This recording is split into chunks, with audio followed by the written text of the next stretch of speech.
Hey, what's up everyone? Morey Croson here, and today we're going to be going over the two main things to help improve your leg cycle when sprinting, and we're going to hop in the video right now.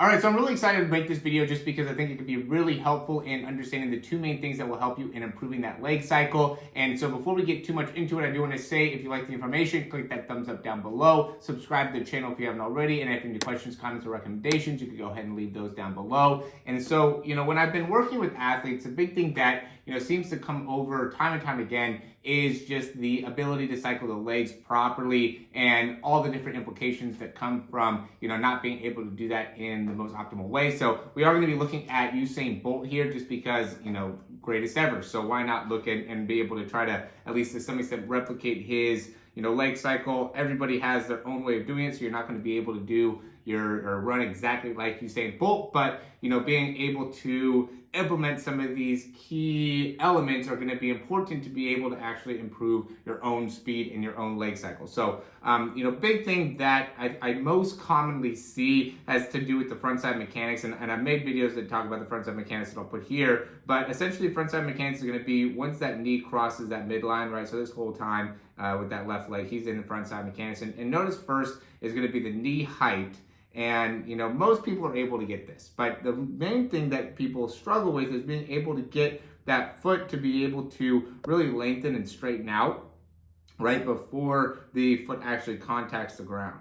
Okay, and so you can see that as he's striding through, he gets that shin angle or that shin to be kind of straight through, and then from here it ends up really being a knee pull down to be able to allow that foot to come and strike with the leg basically straight when that foot's striking the ground. Okay, again, everybody's going to be a little bit different in how they do this. Some people are going to keep their knees up a little bit higher.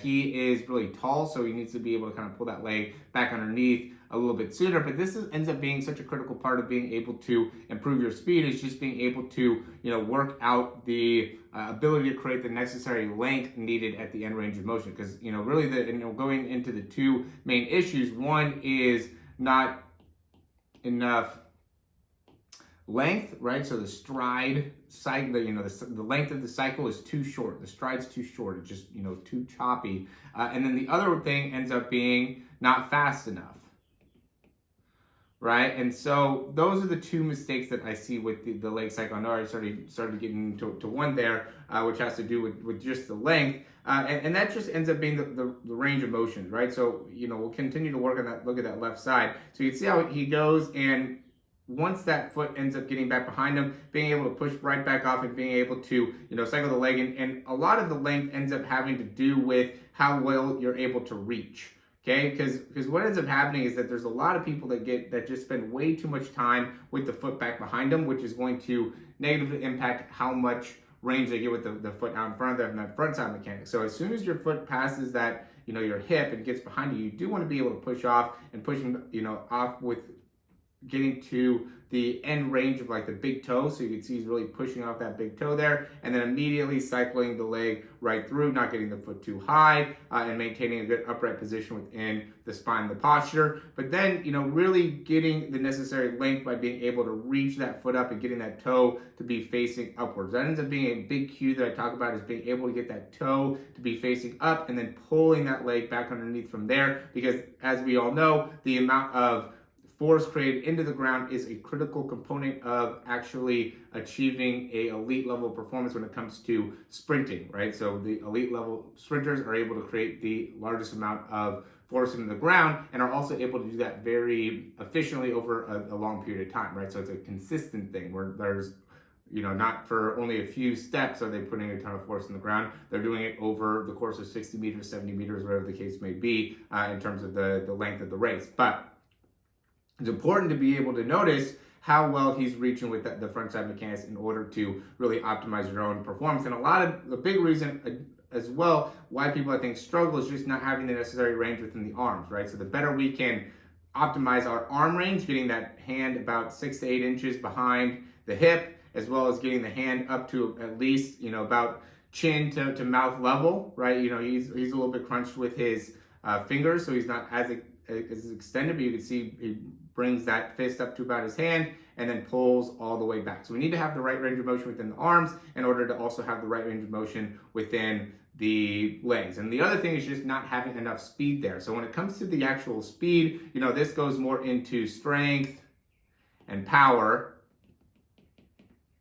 right? Because we got to have the necessary, both of those in order to actually have the ability to get a fast leg cycle, okay? The strength comes from core, hip flexor,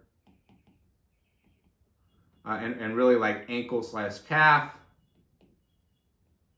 and then being able to effectively utilize the cycle where your foot is able to strike the ground with a lot of force and be able to stabilize that has more to do with the ankle and calf. And then the hip flexor and core have to do with the actual leg cycle when you're driving that foot forward and keeping that knee up, right? Because right here, it does create a lot of hip flexor strength to be able to keep the spine up and also being able to keep that foot up off the ground as you initiate the pull. And then, there's obviously hamstring that has to do with being able to pull that leg back behind. But this ends up being, a stretch, an eccentric stretch of the hamstring, and then a concentric activation of the hamstring. And when you're eccentrically stretching that hamstring right here, you're also concentrically stretching the hip flexor, which is why that spine slightly bends forward at that moment, right? And so being able to just strengthen through the core, strengthen through the hip flexors is a critical part of being able to maintain a lot of speed when it comes to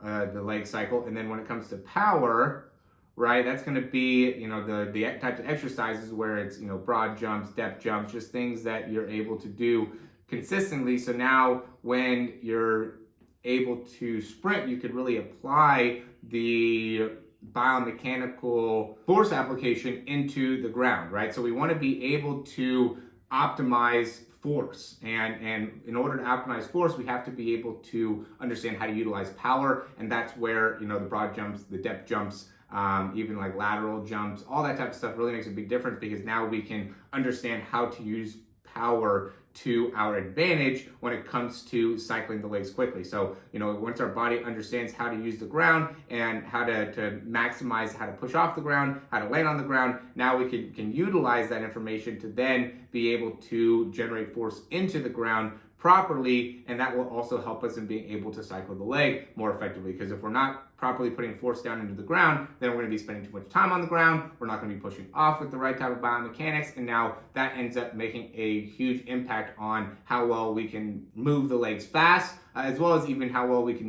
even cycle with the legs. So it ends up going into both. But that wants to really go into the two main things that I see with the leg cycle that I think really makes a big difference when it comes to sprinting. I know this could end up being a long video that goes in depth in a lot of different ways, and hopefully it ends up applying to what it is that you're looking for when you clicked on the video. But really main thing is being able to understand how to utilize the leg cycle and keep on working on it, guys. I would really, really highly recommend just putting a big focus, and when you're doing it, you want to be able to get as much video footage of you at 90% plus, right, in order to really understand how you can make improvement. I would even say 95% plus potentially, in order to really understand how to make improvement. Because I get guys that send me videos all the time that the running form looks great. They're like, oh, hey, yeah, how does this leg cycle work or look? And you could tell they're going like 70 to 80%. And it's like, yeah, it looks great because you're only running at 70%. So that's not really like a great video to be able to actually send over to get a breakdown on, because you're not really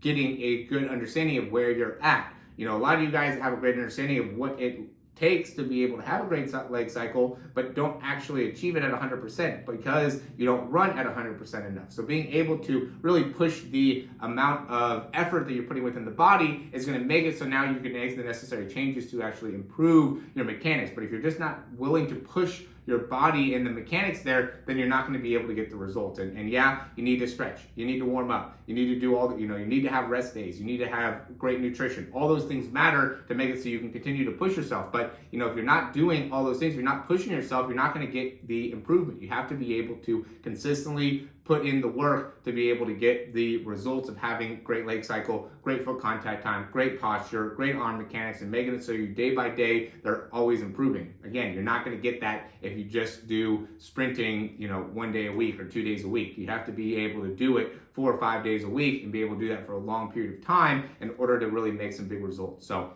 hopefully that really connects with you guys. Hopefully it's able to make some sense and you can apply it. I will say that if you want to get coaching, would love to be able to help you out. We do have custom programming available. We have, 4-week program. I mean, there's so many different things that I offer for you guys that will provide so much value to you. And, obviously I hope these videos are helping as well, but nothing like being able to actually get some coaching on it. And once you're able to apply some of these biomechanical principles to your actual running form, it's going to really make a big difference. And being able to get some coaching on the start, the drive phase, the top end speed is going to be critical to actually make it so you get there. So as always, guys, let me know if you like the information. If you have any questions, leave those down in the comments. And, click that thumbs up if you've gotten to this point and still watching the video, still getting the good information. That means you definitely learned from this and should be able to improve in your actual ability to sprint faster. So again, thanks for watching. Thanks for the support, and we'll talk to you soon.